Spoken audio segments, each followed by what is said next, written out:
Nacín un 26 de noviembre fai 59 anos, en Bodeus, antigamente chamada Aldea Vella, na casa de meus avós maternos. Por aquel entón xa tiñan a miña irmá Silvia. Ao pouco tempo meus pais alugaron un piso na rúa do Generalísimo. Ali vivín ata os 9 anos. Meu pai era sastre e montou unha sastrería onde tiña 4 mozas traballando. Ali naceron meus outros 3 irmáns, Pacita, Ángel e Manuel. Despois fómonos a vivir á rúa Alcalde Espiñeira, rúa na que meus pais tiveron a súa propia casa. Ali vivín ata os 16 anos e coñecín o que hoxe é o meu marido, pois traballou na sastrería do meu pai.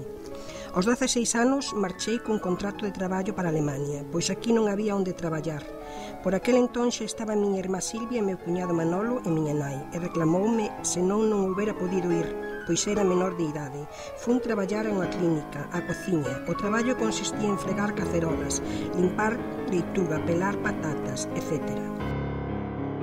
Ou sexa, todo o traballo que se fai nunha cociña. Aquí vos mostro as fotos das cacerolas. Durante ese tempo, o mozo que coñecín tamén se veu para Alemania, o cal demostra que lle interesaba, e ali formalizamos a nosa relación. Ao cabo de 2 anos, viñemos casar a España. Eu tiña 18 anos e el 21. Polo tanto, non fixera o servicio militar, cousa que veu facer a España. E eu quedei ali traballando. Cada 15 días traballaba sábados e domingos. Nese tempo empezou unha rapaza alemana con 18 anos e non facía traballar o fin de semana, polo que eu me queixei e contestaronme que eu tiña unha vitalidade que ela non tiña. Polo tanto, tuvenme que fastidiar e eu achaquei no que era estranxeira. Durante ese tempo pasáronos a unha clínica nova, moito máis moderna. Ali xa non había que levantar esas cacerolas tan grandes, pois estaban empotradas. Ali cambiounos o traballo a min e a miña compañera italiana. Pois pasáronos a unha cociña principal e enseñáronos a cociñar e fomos aprendendo pouco a pouco, fomos superando. Era un traballo máis responsable, pero gañábamos moito máis e fisicamente era máis doado. Conto outra anécdota que me pasou a pesar que me avergonzo un pouco do meu comportamento que tiven. Como un día de tantos eu había cargado os carros coa comida. Eran uns carros moi grandes, pois cada carro levaba a comida a un piso. Había varias seccións con carros, levábamos homes nos ascensores e un deles cambiou a comida do piso dos nenos pola dos doentes de otorrinoloxía. E armouse unha boa. Chamaron ao xefe de cociña e eu cando acabei fun ao servicio e sinto o berrar como un tolo por min, botándome a min toda a culpa. Empezamos a amañar as cousas e eu levaba un caldeiro de sopa e el seguía berrando. Entón eu non aguantei máis e derramei o caldeiro polo chan e dixenlle moi cabreada: "Iso amaño vostede". Marchei para a oficina e pedín falar co xefe do persoal. Conteille o que pasara e díxenlle que eu non permitía que me berraran así, que me preparara a liquidación. Estuvo un anaco tranquilizándome. Logo díxome que voltara á cociña e que non dixera nada. Así o fixen, pensando que cando chegara me ia mandar limpar aquelo. Cando entrei xa estaba todo limpo e non me dixo nada. Seguín traballando como sempre. O día seguinte tocaba facer unha pasta típica de Alemania. Puxenme a facela. Botei os ingredientes na máquina, tardei máis da conta en botarlle os ovos. Falo de centos de ovos. Cando llos botei, aquelo estaba como pedra. Empezaron os ovos a saltar hasta o teito. Puxos aquelo feito unha pena. O xefe mirábame desde a oficina. Aquel espectáculo e eu pensei, xa vamos volver a armar. Cal foi a miña sorpresa cando vexo que se levanta, ven a apagar a máquina e díxome: "Non te preocupes". Mandoulle a 2 yugoslavas que limparan aquel desastre. Despois sempre me foi ben, cos problemas normales de cada traballo, pero non me queixo. Anécdotas teño moitas, pois foron 13 anos traballando ali. Estaba contenta, pero tivemos unha filla e cando cumpleu os 3 anos non a quixen levar ali á escola, pois víamos que aqueles que levaban os fillos ali despois tiñano difícil cos nenos e nós queríamos voltar a Galicia. Entón meu marido comprou un taxi e viñémonos vivir á rúa Martínez Pardo, onde fixemos unha casa. O primeiro ano paseino bastante mal, pois botaba de menos as compañeiras. Éramos 31 mulleres e levábamos bastante ben, a pesar que éramos de distintas nacións. A miña filla fai 4 anos que se casou cun mozo estupendo que conoceu na Universidade de Arquitectura Técnica. Fai 8 días tiveron o seu primeiro fillo, polo tanto xa son avoa.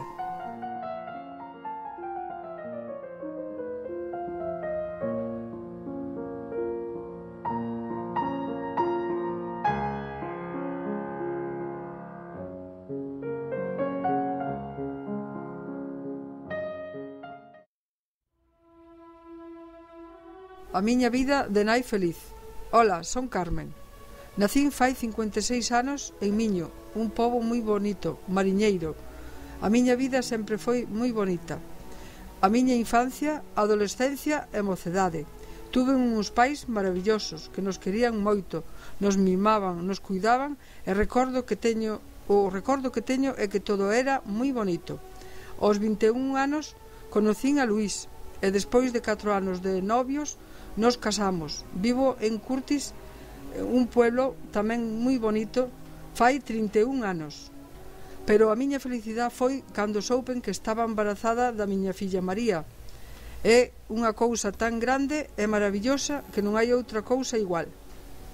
Cando naceu María, en ese momento o primeiro que pensei foi que canto me quería miña nai, tanto como eu quería aquela cousiña tan bonita e pequeniña.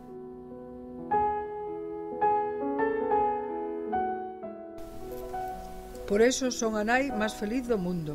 A bautizamos os seus padriños Aurora e Francisco. E vendo como crecía, choraba ou estaba maliña e como madre feliz quería ter máis fillos. Eu fun por outro. María levou o meu embarazo moi contenta porque sabía que na miña barriga tiña un irmán. Veu Ángel, que cousa máis bonita, a vida de nai. Bautizámolo, os seus padriños son Julia e Francisco. Ves como van crecendo, empezan o colexio, os seus cumpleanos, amigos, actividades, deportes, bailes, natación e, como non, as súas vacacións en Miño. Crecen que dá gusto. Fixeron a súa comunión. Tamén chegou a nosa casa un can, Rocky, viveu con nós 13 anos, dounos moitas alegrías. Cando María se foi para a Coruña estudiar o BU e a diplomatura, Ángel quedouse en Curtis para facer a ESO. Pasan os anos e María termina a súa carreira en Santiago, Administración e Dirección de Empresa. E ao mesmo tempo traballa e moi traballadora. Cando María fixo 21 anos, regalámoslle un fermoso can, Dupi. Eu traballo na casa, cociñando, cosendo, facendo todo con moito cariño. O tempo vai pasando. Ángel foise para Vigo estudiar industriales e despois de 5 anos está en Canarias facendo o proxecto fin de carreira. Presento este mes.